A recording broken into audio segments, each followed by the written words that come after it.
No tópico 1, nós vamos falar sobre a Bíblia e o espírito desta era. Primeiro, aqui eu vou fazer um resumo geral, espero que você compreenda, porque é um assunto dentro do outro assunto. Então, às vezes, a gente vai separar o assunto, né? Você pode até usar essa mesma didática aí na sua sala, porque às vezes nós focamos demais no tema e o segundo já está falando a mesma coisa daqui. Então, nós vamos tratar aqui agora do ponto 1, do ponto 2, a desconstrução e o relativismo. Como eles estão desconstruindo a palavra de Deus e o que é relativismo. Quando nós falamos da era da pós-modernidade, nós estamos nos situando mais ou menos ali no fim do século XX. Teve a era da modernidade e depois a era da pós-modernidade. Hoje nós vivemos a era do fast food, né? Alimentação rápida, da tecnologia, cujos valores são efêmeros. Hoje nós vivemos a era do fugaz, do individualismo, né? As pessoas estão cada uma vivendo a sua própria vida. Tudo é descartável, desde copos até pessoas, casamentos. Hoje eles são descartáveis.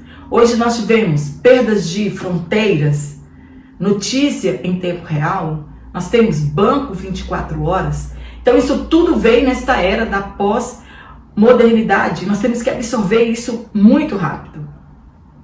Uma era que valoriza o relativismo e a indiferença, a pluralidade cultural e a polarização social, né?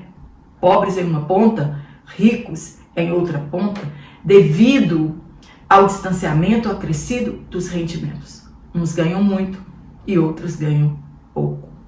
Este modelo ou paradigma cultural, que é a mesma coisa, modelo e paradigma, também tem a depressão como fenômeno cultural na sociedade pós-moderna.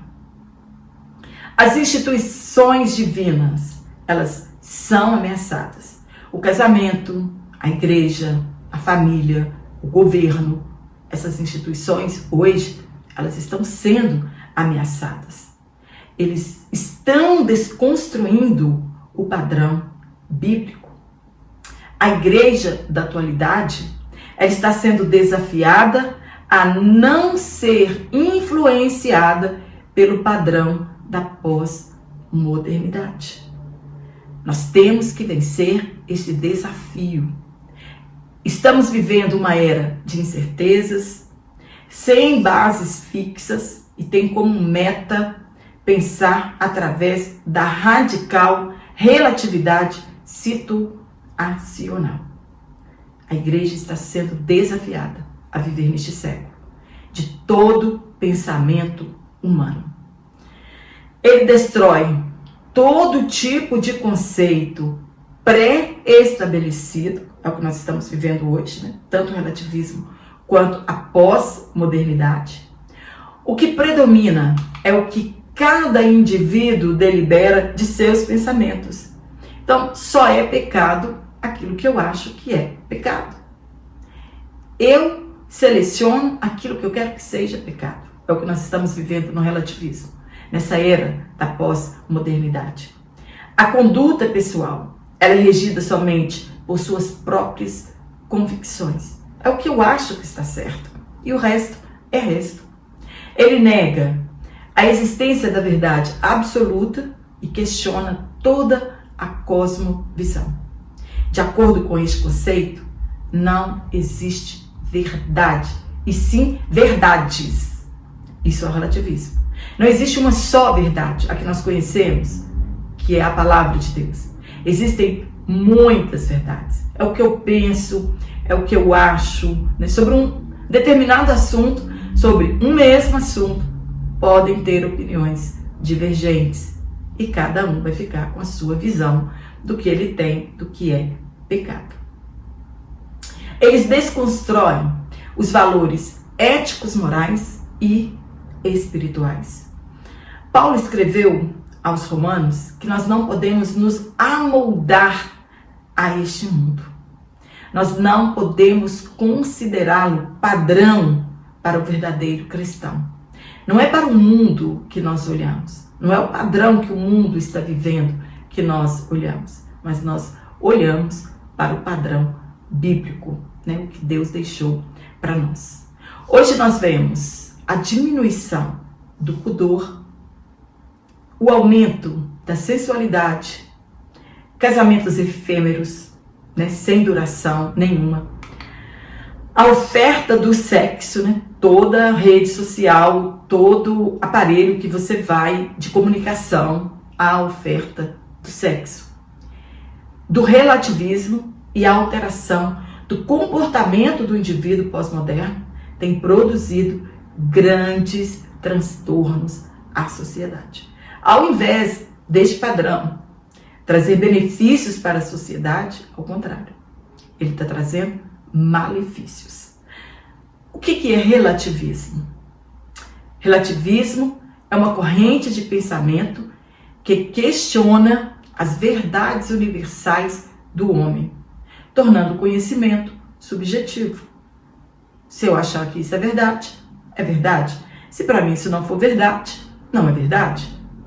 O ato de relativizar é levar em consideração questões cognitivas, da minha mente, do meu raciocínio, da minha inteligência, do que eu penso, dos meus sentimentos, né? Nós já falamos bastante sobre isso. Morais e culturais sobre o que se considera verdade. Ou seja, o meio em que se vive é determinante para construir estas concepções. Então, depende de onde eu estou, da situação que eu estou vivendo, né? Do ambiente que eu estou inserido nele, que eu vou considerar se isso é pecado ou não. Então, uma coisa pode ser pecado no Brasil e pode não ser pecado em outro lugar. Vou só dar um exemplo aqui bem raso para que você entenda. Existem medicamentos, eu estou falando de uma coisa bem básica. Existem medicamentos que eles são proibidos nos Estados Unidos e eles não são proibidos no Brasil. Então, se eu sair daqui com esse medicamento, como já aconteceu aqui, né, na história do futebol, se eu sair daqui do esporte com esse medicamento e quiser transpor as fronteiras dos Estados Unidos, eu posso ser preso no aeroporto chegando lá, porque ele é proibido lá. Então, tem coisas que é normal para nós aqui no Brasil, mas para os muçulmanos não são, para eles é pecado. Tem coisa que para eles nós consideramos assim, fora do limite, que para nós aqui não tem importância. Isso é o relativismo, né? Depende da sociedade que eu estou inserido, do que eu vejo, do que eu vivo, do que eu vivencio, né? É dessa forma. Então, a consequência de tudo isso é a relativização das escrituras. Porém, há um ai para aqueles que chamam bem de mal, mal de bem, fazem das luz trevas ou fazem das trevas luz. Tem um ai de Deus para as pessoas que relativizam a palavra de Deus. O pecado é de acordo com a consciência de cada um. E nós sabemos que não. O que é pecado no Brasil é pecado nos Estados Unidos, é pecado nos países orientais, ele é pecado em todos os lugares. Não tem essa de que, mas é porque fui para o país tal e lá não tem problema, lá não tem nada a ver. Não, está na Bíblia? É pecado. O pecado, para eles, é de acordo com a consciência. E hoje nós encontramos muitos cristãos dizendo assim, mas isso é pecado para você, né? Deus cobra de você isso. Mas para mim não é. Então ele acha que Deus faz uma diferença, né? E não pode ser.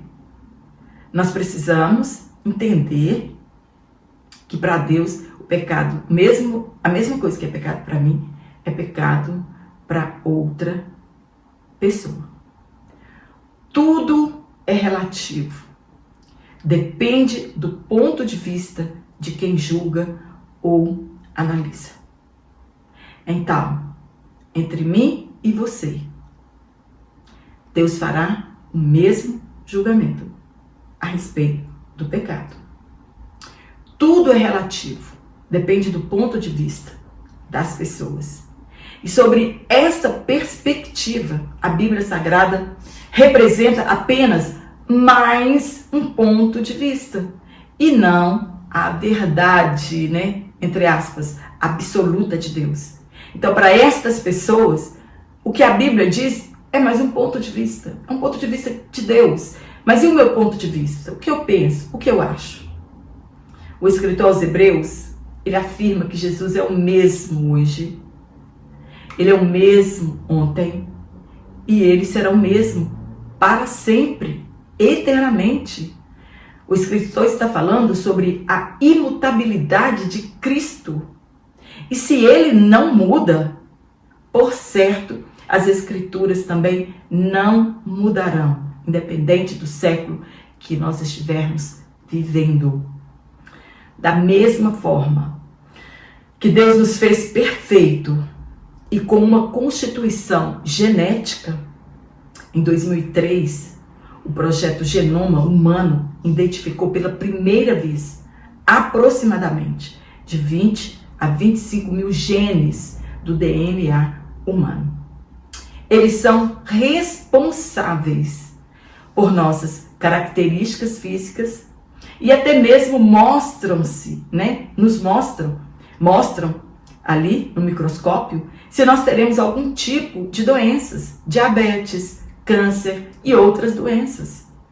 Por analogia, fazer uma comparação entre a semelhança de uma coisa e outra, isso que é analogia, as igrejas também têm a sua constituição genética. Crenças, princípios e compromissos que costumam direcionar e determinar a sua existência espiritual, a sua dinâmica como comunidade e os seus impactos sobre o mundo. Isso não tem como mudar. Na palavra de Deus, encontramos que haveriam tempos difíceis. O Espírito Santo já mostrava alguma deformidade que poderia surgir na igreja. Genoma é a sequência completa do DNA de um organismo, ou seja, o conjunto de todos os genes de um ser vivo.